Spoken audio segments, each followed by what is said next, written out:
യൂസഫലി സാറോ ആരെങ്കിലും എന്നെ ഒന്ന് സഹായിക്കണം. എനിക്കിനി വയ്യ. എനിക്ക് 8 ലക്ഷം രൂപ കടം ഉണ്ടാക്കിയിട്ട് ഇത് എത്രയും വക്കീലിന് കൊടുത്തതാണ്. എനിക്ക് ഒരു 8 സെന്റ് ഭൂമി എന്റെ പേരിലുണ്ടായിരുന്നു. അതിപ്പോ ലീഗൽ പ്രൊസീജിയറായിട്ട് മുന്നോട്ട് നീങ്ങുവാണ്. എങ്ങനെയെങ്കിലും സാറേ നിങ്ങൾ എന്നെ സന്മനസ്സുള്ള ആരെങ്കിലും എന്നെ ഒന്ന് സഹായിക്കുക. എനിക്ക് വേറെ നിവൃത്തിയില്ല. എനിക്ക് തന്നല്ലേ പറ്റൂ. അവസാനം പറഞ്ഞ് എൻ്റെ ഹസ്ബൻഡ് ഹോസ്പിറ്റലിൽ പോകുമ്പോഴും പറഞ്ഞു ഈ ഹരികുമാർ ഇതിലുണ്ട് 400 അവൻ്റെ ഫോൺ നമ്പർ അവസാനം വന്നത്. എനിക്കിനി വയ്യ. എൻ്റെ ആത്മഹത്യൻ്റെ ഒരു മാർഗമില്ല. എൻ്റെ മക്കളെന്നെ കളഞ്ഞ് ഹസ്ബൻഡ് പോയി. എനിക്കിനി ആരാ ഉള്ളത്?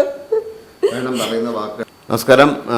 എൻ്റെ കൂടെ ഉള്ളത് വെമ്പായ സ്വദേശിയായ ഗീതാ മേഡമാണ്. അവർക്ക് കുറേ പരാതി പറയാനുണ്ട്. കുറച്ചൊക്കെ ഞങ്ങൾ കേട്ടു. പക്ഷേ അത് വളരെ വ്യക്തമായിട്ട് മാഡം ഒന്ന് പറയുകയാണ്. എൻ്റെ വീട്ടിൽ അരവിന്ദ് രതീഷ് എന്ന 2 പേര് വന്നു. ബാങ്ക് 15 ദിവസം കൊണ്ട് ലോൺ ചെയ്തായിരുന്നു. ഞങ്ങൾ പത്രത്തിൽ പരസ്യം കൊടുത്തിരുന്ന കണ്ട് വന്നതാണ്. മാതൃഭൂമി ഞങ്ങൾ വീട് കൊടുക്കാനായിട്ട് ഇട്ടുന്നു. കാരണം എൻ്റെ ഹസ്ബൻഡ് വലിയൊരു ആക്സിഡൻറ്റ് പറ്റിയ ആളായിരുന്നു. വലിയ ആക്സിഡൻറ്റ് കിംസ് ഹോസ്പിറ്റൽ. സർക്കാർ ജോലിക്കാരനായിരുന്നു. PWD AE ആയിരുന്നു. റിട്ടയർഡ് ആയ ആളായിരുന്നു. അതായത് അത്രയ്ക്കും വൈകല്യം ഉണ്ടായിരുന്നു. പിന്നെ സൺഷൈഡിൽ നിന്ന് താഴെ വീണു. അങ്ങനെയും വൈകല്യം സംഭവിച്ചു. അങ്ങനെ ട്രീറ്റ്മെൻറ്റിന് വേണ്ടി ഒത്തിരി ക്യാഷായി 7 ലക്ഷം രൂപയോളം അതായി കിംസ് ഹോസ്പിറ്റലിൽ. ഞങ്ങളെ ബുദ്ധിമുട്ട് ഞങ്ങൾ വ്യക്തികളെ നിന്ന് വാങ്ങിച്ച പൈസ ഇതെല്ലാം കൊടുക്കാൻ വേണ്ടി പത്രത്തിൽ പരസ്യം ചെയ്തു. മാതൃഭൂമി പത്രത്തിൽ ആ പരസ്യം കണ്ട് അരവിന്ദ് രതീഷ് എന്ന 2 പേര് ബാങ്കിലെ എക്സിക്യൂട്ടീവ്സ് ആണ്. ഞങ്ങൾ 15 ദിവസം കൊണ്ട് ലോൺ ചെയ്തുതരാമെന്ന് പറഞ്ഞ് 7 പ്രാവശ്യം ഞങ്ങളെ വീട്ടിൽ വന്നു. ഈ പത്രപരസ്യം കണ്ട് ഒരു വസ്തു വാങ്ങിക്കാൻ വന്ന് 55 ലക്ഷം രൂപ വരെ പറഞ്ഞ് ഞങ്ങൾ 65 മോഹിച്ചു. അതിനുവേണ്ടി വെയിറ്റ് ചെയ്തു. അങ്ങനെ നിന്നപ്പോഴാണ് ഇവർ വീണ്ടും വന്ന് ഞങ്ങളെ ഇങ്ങനെ ഖരാസ് ചെയ്യാൻ പോലെ നിങ്ങൾക്ക് ചെയ്തു തരാം, ലോൺ ചെയ്തു തരാം, നിങ്ങൾ ഈ വഴി റോഡരിയൊക്കെ കൊടുക്കണ്ട എന്ന് പറഞ്ഞിട്ടുണ്ട്. എൻ്റെ ഹസ്ബൻഡിന് വസ്തുവും വീടും കൊടുക്കുന്ന ഇഷ്ടമല്ലായിരുന്നു. അങ്ങനെയാണ് ഞങ്ങൾ ഈ ലോൺ ചെയ്യാൻ വേണ്ടി താല്പര്യം കാണിച്ചത്. അപ്പോൾ ഈ വസ്തു വീടും വസ്തുവും പുതുക്കി പണിതിന് വേണ്ടി ഞങ്ങൾ പിന്നെ ബാങ്കിൽ ഇത് വെച്ചിരുന്നു. KSF-യിൽ വെച്ചിരുന്നു 4.5 ലക്ഷം രൂപയ്ക്ക്. ഈ KSF-യിൽ ഇരുന്ന പ്രമാണം ബാങ്ക് ടു ബാങ്ക് മാത്രമേ ടേക്ക് ഓവർ ചെയ്യുള്ളൂ എന്ന് ഈ അരവിന്ദൻ രതീഷും പറഞ്ഞു. അപ്പോൾ അതൊന്നും ഞങ്ങൾക്കറിയില്ല. ഞങ്ങൾക്ക് ആദ്യമായിട്ട് പറ്റിയൊരു തെറ്റാണ്.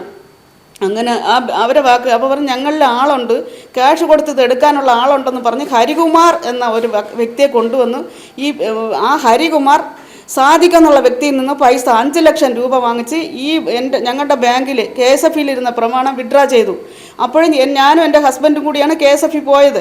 വിഡ്രാ ചെയ്യുന്ന സമയത്ത് ഞങ്ങളുടെ പ്രമാണം ഞങ്ങളെ കയ്യിൽ തരാതെ ഈ ഹരികുമാർ പിടിച്ചു വാങ്ങിച്ച് കയ്യിൽ വെച്ചിരുന്നു.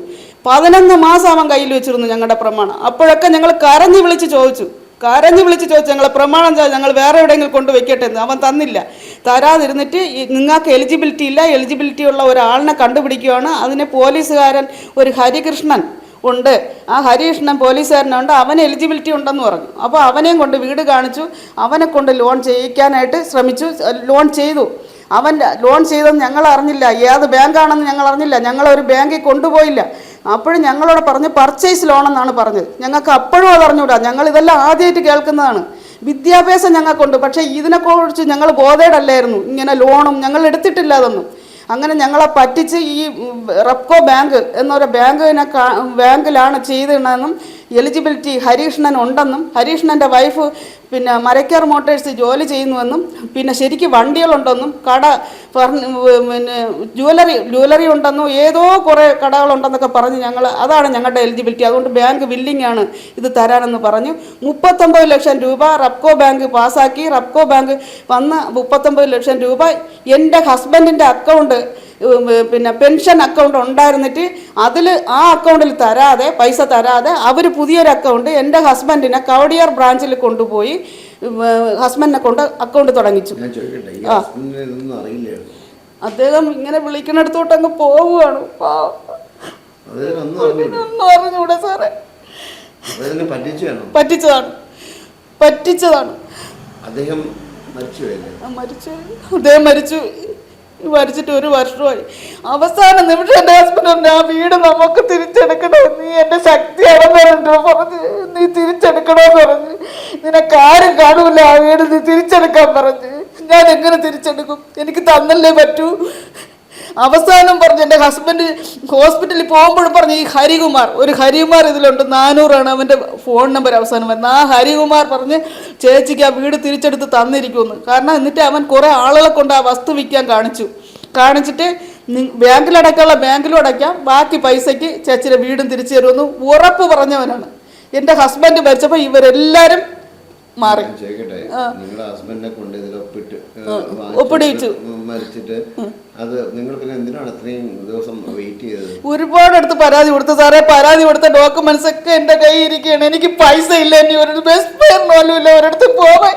അല്ല, നിങ്ങൾ വിളിച്ചപ്പോഴത്തേക്ക് ഞാൻ പറഞ്ഞു നിങ്ങൾ ബസ് ഫെയർ ഇല്ല. എൻ്റെ ഒരു സുഹൃത്തിൻ്റെ 200 രൂപ വാങ്ങിയാണ് ഞാൻ വന്നത്. എനിക്കിനി വയ്യ, എൻ്റെ ആത്മഹത്യ എന്നെ ഒരു മാർഗമില്ല. എൻ്റെ മക്കളെന്നെ കളഞ്ഞ് ഹസ്ബൻഡ് പോയി, എനിക്കിനി ആരാ ഉള്ളത്? വേണം പറയുന്ന വാക്കുകളൊക്കെ നമുക്ക് വിശ്വാസത്തിലെടുക്കാൻ പറ്റുമോ? വിശ്വസിക്കണം, വിശ്വസിച്ചേ പറ്റൂ. ഈ മന്ത്രിമാരോടും മുഖ്യമന്ത്രിയെ 4-5 പ്രാവശ്യം ഞാൻ കാണാൻ സമ്മതിച്ചില്ല. റവന്യൂ മന്ത്രി ടെക്നിക്കലി വിഷയം വന്ന കാര്യം പറഞ്ഞാൽ ഒന്നാമത്തെ കാര്യം നിങ്ങൾ ഒപ്പിട്ട് കൊടുത്തു, നിങ്ങളെ ഹസ്ബൻഡ് ഒപ്പിട്ട് കൊടുത്തു. അത് വിഷയങ്ങളെ പറ്റിച്ച് ഞങ്ങൾ പറയുന്നത്. ചീറ്റ് ചെയ്തോണ്ടാണെങ്കിൽ പോലും ഇതെല്ലാം ഇപ്പൊ അവരുടെ കയ്യിലായി ഇല്ലേ? അത് നിങ്ങളുടെ ഫാൾട്ടാണ്, കയ്യിൽ നിന്ന് പോയ സംഭവമാണ്. അതിനെന്തെങ്കിലും തെളിവുണ്ടോ? തെളിവുണ്ട് എൻ്റെ കയ്യിൽ. ലോൺ എടുക്കുന്ന ആവശ്യത്തിന് വേണ്ടിയെന്ന് അവ എഴുതി തന്ന തെളിവ് എൻ്റെ കയ്യിലുണ്ട്. ഈ 1-2 സെന്റല്ല, 15 സെന്റ് വീടുമാണ്. 4 ബെഡ്റൂമുകളൊക്കെ ഉള്ളൊരു വീട്. എൻ്റെ ഹസ്ബൻഡ് വെച്ച വീടാണ്. അദ്ദേഹം വിയർപ്പൊഴുക്കിയ വീടാണ്. അതെനിക്ക് തിരിച്ചു വേണം. എൻ്റെ വീട് തിരിച്ചു തരികയെ എനിക്ക് ഈ വസ്തുവിൻ്റെ ഇപ്പോഴത്തെ വില തരിക. വീട് ഇത്രയാണ് 15 വെമ്പായത്ത്. ഈ വീടിപ്പം ജപ്തിയായി കിടക്കുന്ന അഡ്രസ്സല്ലേ സാറേ? ഉണ്ട്, എല്ലാവരും ഉണ്ട്.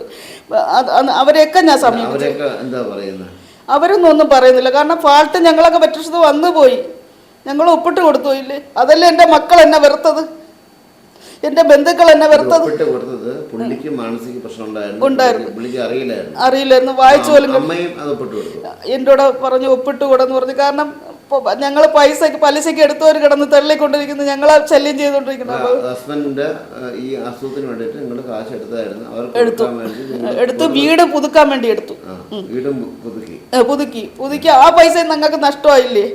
എന്നിട്ട് ഞങ്ങളെ കൊണ്ട് ഈ പ്രമാണം ചെയ്യിപ്പിച്ച ആ പൈസ ഞങ്ങൾക്ക് കയറ്റി വെച്ചു പോയി. 2.5 ലക്ഷം രൂപ ഞങ്ങളെ കൊണ്ട് പ്രമാണ ചെലവ്. അന്വേഷിക്കേണ്ടത് ആരാണ്? നിങ്ങളെ പഞ്ചായത്ത് മെമ്പറും ഉണ്ടാവും, പഞ്ചായത്ത് പ്രസിഡന്റ് ഉണ്ടാവും, അല്ലെങ്കിൽ നിങ്ങൾ ലൊക്കാലിറ്റിയുടെ ആൾക്കാർ, സാമൂഹ്യ പ്രവർത്തനമൊക്കെ ഉണ്ടാവും. ഇതിപ്പോൾ എന്തുകൊണ്ടാണ് നമ്മളെ മാധ്യമപ്രവർത്തനത്തിൽ നിങ്ങൾ വന്നത്? എനിക്ക് വേറെ നിങ്ങളെ വിശ്വാസം ഉള്ളതുകൊണ്ടാണ് ഞാൻ വന്നത്. നിങ്ങളെ മാത്രമേ എനിക്ക് വിശ്വാസമുള്ളൂ. ഇനി എനിക്ക് മന്ത്രിമാരെ വിശ്വാസമില്ല. മുഖ്യമന്ത്രി പിണറായി വിജയൻ സാറിനെ കാണാൻ ഒരുപാട് പ്രാവശ്യം പോയി, റവന്യൂ മന്ത്രി കാണാൻ പോയി.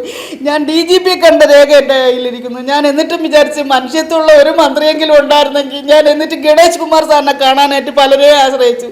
എനിക്ക് പൈസ വേണ്ടേ സാറേ ഇവരെയൊക്കെ കാണാൻ പോവാൻ? എനിക്ക് പൈസ വേണ്ടേ? നമ്മൾ കേൾക്കുന്നുണ്ട്. ഈ മെമ്പർ ആരാണ്? നിങ്ങളുടെ അവിടുത്തെ മെമ്പർ ആരാണ്? ബിനു എന്നാണ് പേര്. നമ്പർ ഉണ്ടോ കയ്യില്? എന്റെ കയ്യിലുണ്ട്. ശരി, നമ്പർ തന്നെ. BJP ഞങ്ങൾ വോട്ടിട്ട് ജയിപ്പിച്ചവരാണ്. BJP ഒരാളാണോ?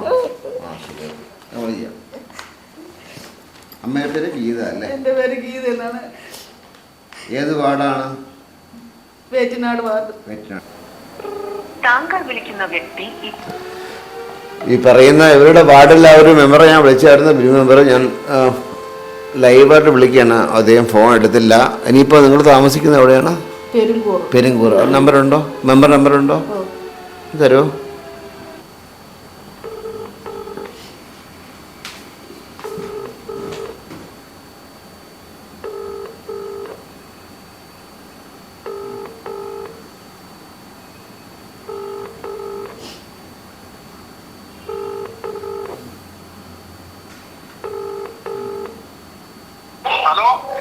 രാഹുൽ മെമ്പർ അല്ലേ?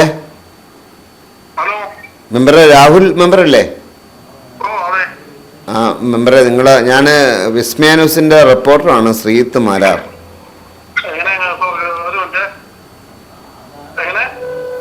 ഞാൻ വിസ്മയ ചാനലിന്റെ സീനിയർ റിപ്പോർട്ടറാണ്, ശ്രീത്ത് മാരാർ. അപ്പോൾ താങ്കളുടെ അവിടെ ഉള്ള ഒരാള്, ഒരു ഗീതാ മാഡം എൻ്റെ അടുത്ത് വന്നായിരുന്നു. ഗീതാ മാഡം എൻ്റെ അടുത്ത് വന്നായിരുന്നു. അപ്പോൾ അവർക്ക് ഇതേപോലെ മറ്റേ മുമ്പുള്ളൊരു വീടൊക്കെ നഷ്ടപ്പെട്ടു, ആരുമില്ല, അത് ആരൊക്കെയോ കൈവശപ്പെടുത്തി എന്നൊക്കെയാണ് പറയുന്നത്. അപ്പോൾ ആ പരാതി നമ്മൾ കേൾക്കുന്നുണ്ട്. അപ്പം അതിൻ്റെ വാസ്തവം എന്താണെന്ന് മെമ്പർക്ക് എന്തെങ്കിലും അറിയാൻ പറ്റുമോ? അവരെ വീട് അവർക്ക് വേറൊരു വലിയ വീടൊക്കെ ഉണ്ടായിരുന്നതാണ്. അത് എന്തോ കടത്തിലാണ്ടായെന്നാണ് എനിക്ക് അറിയാന്നുള്ളത്. അവർ പറയുന്നത് വെച്ചാൽ അവരെ ഹസ്ബൻഡിനെയും ചതിച്ചുകൊണ്ട് ഒപ്പിട്ട് അവരുടെ ഹസ്ബൻഡ് സുഖമില്ലായിരുന്നു. അപ്പോൾ ലോണിൻ്റെ ആവശ്യത്തിന് വേണ്ടിയിട്ടെന്ന് പറഞ്ഞിട്ട് അവരെ കയ്യിൽ നിന്ന് കയ്യൊപ്പിട്ട് വാങ്ങിച്ചിട്ട് എല്ലാം കരസ്ഥമാക്കി എന്നാ പറയുന്നത്. ഏത് പോലീസുകാരനാണ് കൈവശപ്പെട്ട് അല്ല ഇപ്പം എൻ്റെ അടുത്ത് പറഞ്ഞത് നിങ്ങളെയൊക്കെ കണ്ട് പറഞ്ഞിട്ടും ഒന്നും നടന്നില്ല എന്നിട്ട് എൻ്റെ അടുത്ത് വരുന്നേ. നമുക്കത് നിയമപരമായിട്ട് വേറൊന്നും വളരെ ചെയ്യാനില്ല. ഇപ്പൊ ഒരു വായ്പ വെച്ചതാണോ എന്താണെന്ന് അറിയത്തില്ല. അതെങ്ങനെ എന്താണെന്ന് കറക്റ്റ് അറിയത്തില്ല. അവരെ ഭർത്താവ് മരണപ്പെട്ടു, പിന്നെ ഒരു മോനുണ്ട്, 2 മക്കളുണ്ട്. അത് ഒന്ന് മെമ്പർ എന്ന ലെവലിൽ ഒന്ന് അന്വേഷിക്കാൻ പറ്റുമോ? കാരണം അവർ എന്നെ വിളിക്കണ്ട അവരൊന്ന് ബന്ധപ്പെട്ടിട്ട് എന്തെങ്കിലും ചെയ്യാൻ പറ്റുമെങ്കിലേ എന്താണ് അവരുടെ വിഷയം എന്നുള്ള കാര്യം ഒന്ന് അന്വേഷിക്കാൻ പറ്റുമോ? ഒന്ന് അന്വേഷിച്ചിട്ടേ നമുക്ക് മാക്സിമം ചെയ്ത് കൊടുക്കാൻ പറ്റുന്ന. കാരണം അവരുടെ പരാതി ജെനുവിനാണെങ്കിൽ അത് ഞാനിപ്പോൾ പഴയ മെമ്പറേയും വിളിച്ചു, അദ്ദേഹം ഫോൺ എടുത്തില്ല. ഇപ്പം താങ്കളെ വിളിക്കുന്നത് കാരണം അവരൊരു പരാതിയായിട്ട് വന്നതാണ്. ആ പരാതി പൊതുജന സമക്ഷത്തിലേക്ക് കൊണ്ടുവരേണ്ടത് നമ്മുടെ ഉത്തരവാദിത്വമാണ്. ഞങ്ങൾ പൊതുജന സമക്ഷത്തിലേക്ക് ഈ വാർത്ത കൊണ്ടുവരികയാണ്. അപ്പോൾ മെമ്പർ ഒന്ന് നോക്കിയിട്ടെ. ഇപ്പോൾ നിങ്ങൾ കോൺഗ്രസ് ആണ്, മറ്റേ മെമ്പർ എന്തോ BJP എന്ന് പറയുന്നു. നമുക്ക് രാഷ്ട്രീയം ജാതിയും മതങ്ങളൊന്നും ഇല്ലല്ലോ, ഒന്നുമില്ല. അപ്പം ഈ ഒരു അമ്മയ്ക്ക് എന്തെങ്കിലും ഈ അമ്മ പറയുന്ന കാര്യങ്ങളിൽ എന്തെങ്കിലും വാസ്തവം ഉണ്ടെങ്കിൽ ദയവ് ചെയ്ത് നിങ്ങൾ ആരെങ്കിലും ഒന്ന് ഇടപെടണം പ്ലീസ്. അയ്യോ, നമുക്കതിൽ ഇടപെടുന്നതിൽ ഒരു കുഴപ്പമില്ല. അത് നിയമപരമായിട്ട് വേറെ ഒന്നും നമുക്കതിൽ ചെയ്യാനില്ലാത്തതുകൊണ്ടാണ്. എന്തായാലും ഞാൻ ഈ വാർത്ത മെമ്പറെ ഞാൻ ഈ വാർത്ത പൊതുജന സമക്ഷത്തിലേക്കും നിങ്ങളുടെ അറിവിലേക്കും ബാക്കിയുള്ള ഭരണ സംവിധാനങ്ങളുടെ മുന്നിലേക്കും അറിയിക്കുകയാണ്. ഞാൻ ഈ വാർത്ത ചെയ്യുകയാണ്.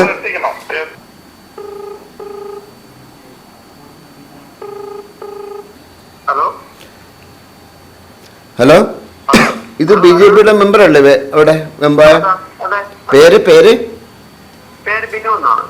ആ ചേട്ടാ നമസ്കാരം. എൻ്റെ പേര് ശ്രീത്ത് മാരാർ. ഞാൻ വിസ്മയ ന്യൂസിൻ്റെ സീനിയർ റിപ്പോർട്ടറാണ്. വിസ്മയ ചാനലിൻ്റെ സീനിയർ റിപ്പോർട്ടറാണ് ശ്രീത്ത് മാരാർ. ഗീത എന്ന് പറയുന്ന നിങ്ങളെ വാർഡിനകത്തുള്ളൊരു ചേച്ചി ഒരു വലിയൊരു പരാതിയായിട്ട് നമ്മുടെ അടുത്തേക്ക് വന്നു, ചാനലിലേക്ക് വന്നായിരുന്നു. അപ്പം ഗീത അപ്പോൾ ഗീത ചേച്ചിയുടെ ഹസ്ബൻഡ് PWD എഞ്ചിനീയർ ആയിരുന്നു. അവർ മരണപ്പെട്ടു പോയി. പക്ഷെ അവരുടെ വസ്തുവും കാര്യങ്ങളൊക്കെ അദ്ദേഹം അവശ നിലയുടെ സമയത്ത് അദ്ദേഹത്തിൻ്റെ ഒപ്പ് കൊണ്ട് എല്ലാം കൈക്കലാക്കി അവരിപ്പോൾ ജപ്തിയുടെ കയ്യിലാണെന്നൊക്കെയാണ് അവർ നമ്മോട് പറഞ്ഞത്. ആ ചേച്ചി അവിടെ നിന്ന് നമ്മളെ വിളിച്ചിട്ട് ഇങ്ങോട്ട് വന്നതാണ്. അപ്പോൾ ചേച്ചി എൻ്റെ കൂടെ ഉണ്ട്. ഞാനിപ്പോൾ ലൈവ് ഓടിയിട്ടേക്കാണ്.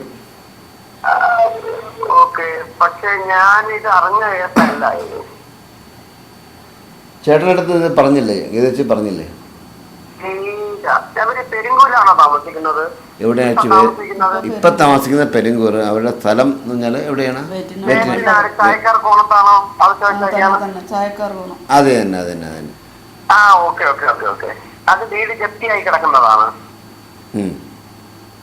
അതിനകത്ത് എന്തൊക്കെയോ കോൺട്രവേഴ്സി ഉണ്ടെന്നാണ് ഞാൻ അറിഞ്ഞത്. അവർ പറയുന്നതും അങ്ങനെയാണ്, കോൺട്രവേഴ്സി ഉണ്ടെന്നാണ് ഞാൻ അറിഞ്ഞത്. നമുക്ക് ഒരു കോടതി ഇപ്പം ജപ്തിയായി കിടക്കുന്നതിന് നമുക്ക് വേറെ ഒന്നും ചെയ്യാൻ പറ്റത്തില്ല. ആ ചേച്ചി പറയുന്നത് അവരെ കബളിപ്പിച്ചു എന്നാണ് പറയുന്നത്. അവരെ കബളിപ്പിച്ചിട്ട് ആ വസ്തു കൈക്കലാക്കി എന്നാണ് പറയുന്നത് ചേച്ചിയെ. അതായത് ഈ ചേച്ചി എൻ്റെ നേരത്തെ ഇത് പറഞ്ഞു, മെമ്പറെ ഇങ്ങനെ ഒരു ഇതുണ്ട്, അവര് കുറച്ച് പൈസയൊക്കെ വാങ്ങിച്ചു, അങ്ങനെയുള്ള ഇതൊക്കെ എൻ്റെ പറഞ്ഞിരിക്കുന്നത്. പക്ഷെ അതിൻ്റെ അകത്ത് എന്താണ് ഏതാണെന്നുള്ളത് യഥാർത്ഥത്തിൽ എനിക്ക് ഇപ്പോഴും മനസ്സിലായിട്ടില്ല. ശരി ചേട്ടാ നിങ്ങൾ മനസ്സിലാകാത്ത നിലയ്ക്ക് അത് ഞാൻ നിങ്ങളുടെ ഇപ്പോൾ ഫോണിൽ പറഞ്ഞിട്ട് കാര്യമില്ല. ആ ചേച്ചി തിരിച്ചു വരുമ്പോൾ നിങ്ങളെ വിളിക്കും. അപ്പോൾ എന്താണെങ്കിലും ഒരു പാവം ചേച്ചിയാണ്, ഒരു ഹസ്ബൻഡ് മരിച്ചുപോയി, അവർക്ക് വേറെ നിവൃത്തിയൊന്നുമില്ല. അതുകൊണ്ടായിരിക്കും അവർ എന്നെ അത് വിളിച്ചിട്ട്.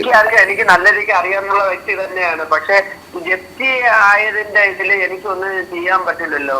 ചെയ്യണമല്ലോ, ചെയ്യാൻ വേണ്ടിയിട്ടല്ലേ നിങ്ങളെയൊക്കെ നമ്മൾ പിന്നെ ഈ പറഞ്ഞ ജനങ്ങളൊക്കെ വോട്ട് ചെയ്ത് ജയിപ്പിക്കുന്ന ചെയ്യണ്ടേ?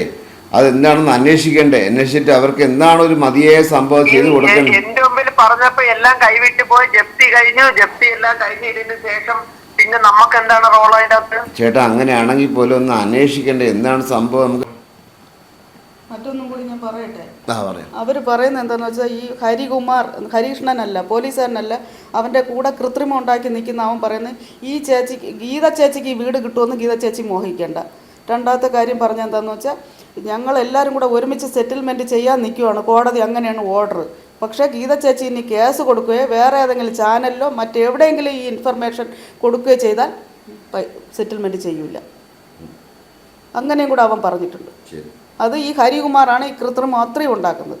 അരവിന്ദ്, രതീഷ് എന്ന 2 പേരാണ് ഇത് വന്ന് ഞങ്ങളെ ഈ കൂടും ചതിയിൽ പെടുത്തിയത്. ഇത് ഞങ്ങളെ ചീറ്റ് ചെയ്തുകൊണ്ടാണ് കോടതി അവരെ പിന്നെ ഇത് എന്താണ് ഹരീഷ്ണൻ്റെ വൈഫും ജയിലിൽ കിടന്നത്. ഇത് തെറ്റ് ചെയ്തുകൊണ്ട് ചീറ്റിംഗ് ആയതുകൊണ്ടാണ് ജയിലിൽ കിടന്നത്, അല്ലേ സാറേ? കോടതി അതുകൊണ്ടല്ലേ ജയിലിലാക്കി. അറിയില്ല അങ്ങനെ ചേച്ചി വന്നപ്പോഴത്തേക്ക് ചേച്ചിയുടെ സങ്കടം കൊണ്ടാണ് ഞാൻ അതുകൊണ്ട് ടെക്നിക്കൽ ഇഷ്യൂസ് ഒന്നും എനിക്ക് അറിയില്ല. എന്തായാലും ഞാനൊരു കാര്യം പറയാം. ഗീത ചേച്ചി വെമ്പായത്തുനിന്ന് അന്വേഷിച്ച കാര്യങ്ങൾ വന്നിട്ട് എന്നെ വിളിച്ചിട്ട് വന്നതാണ്. ഞങ്ങൾ വാർത്ത ചെയ്യാനുണ്ട്. ഇതിൻ്റെ സത്യാവസ്ഥ എന്തെന്ന് നോക്കിയിട്ട് ചിന്തിക്കേണ്ടതും പ്രവർത്തിക്കേണ്ടതും അതിൻ്റെ കാര്യങ്ങളൊക്കെ ചെയ്യേണ്ടതൊക്കെ നമ്മുടെ ഭരണ സംവിധാനങ്ങളാണ്. എനിക്കതിൽ ഈ പറഞ്ഞ നമുക്കൊന്നും ഒരു ഉത്തരവാദിത്വമില്ല. കാരണം ഒരു സങ്കടം കേട്ടപ്പോൾ അത് ചെയ്യാണ്ടിരിക്കാൻ നിവർത്തിയില്ല. ഒരമ്മ വന്ന് മുന്നിൽ നിന്ന് കരയുമ്പോഴത്തേക്ക് എനിക്കത് ചെയ്യാതിരിക്കാൻ ഒരിക്കലും പറ്റത്തില്ല. എന്തായാലും നമ്മൾ അതിൻ്റെ റിപ്പോർട്ടും കാര്യങ്ങളും മീൻസ് അവരെ ടെക്നിക്കലി അവരുടെ കയ്യിലുള്ള രേഖകളൊക്കെ നമ്മൾ കാണിക്കുന്നുണ്ട്. നമ്മൾ ഈ പറഞ്ഞ മെമ്പർ പോലും അത് കൈയൊഴിയുന്നൊരവസ്ഥയിലേക്ക് കാര്യങ്ങൾ വന്നു കഴിഞ്ഞു. കാരണം അവരൊക്കെയാണ് ചെയ്യേണ്ടത്, നമ്മളല്ല. ഇത്രയും ദൂരെ കിടക്കുന്ന നമ്മളല്ല ചെയ്യേണ്ടത്. ഈ മെമ്പറായാലും അവിടുത്തെ പഞ്ചായത്ത് പ്രസിഡൻറ്റോ അല്ലെങ്കിൽ അങ്ങനെയുള്ള ആൾക്കാരൊക്കെയാണ് ഇത് കൈകാര്യം ചെയ്യേണ്ടത്. ഇവരൊക്കെ അവരെയൊന്നും വിശ്വാസമില്ലാത്തതുകൊണ്ടാണ് ഇത്രയും ദൂരം വന്ന് നമ്മളടുത്തൊക്കെ വരുന്നത്. അപ്പോൾ എന്തായാലും ചേച്ചിയുടെ റെക്കോർഡും എല്ലാം കാണിക്കുന്നുണ്ട്. വാർത്ത ചെയ്യേണ്ട ഉത്തരവാദിത്വം എനിക്കുണ്ട്. കാരണം അറിയില്ല, അത് ചേച്ചിയുടെ ടെക്നിക്കൽ ഇഷ്യൂ എന്നൊന്നും എനിക്കറിയില്ല. പക്ഷേ ഒരു ആരോപണം നമ്മൾ ഉന്നയിക്കുകയാണ്. ആരോപണമാണ്. ബാക്കിയെല്ലാം നമുക്ക് വഴിയെ കാണാം. വിസ്മയസിലോണ്ട് ക്യാമറമാൻ റജിനൊപ്പം ശ്രീകുമാർ സൈനിങ് ഓഫ്.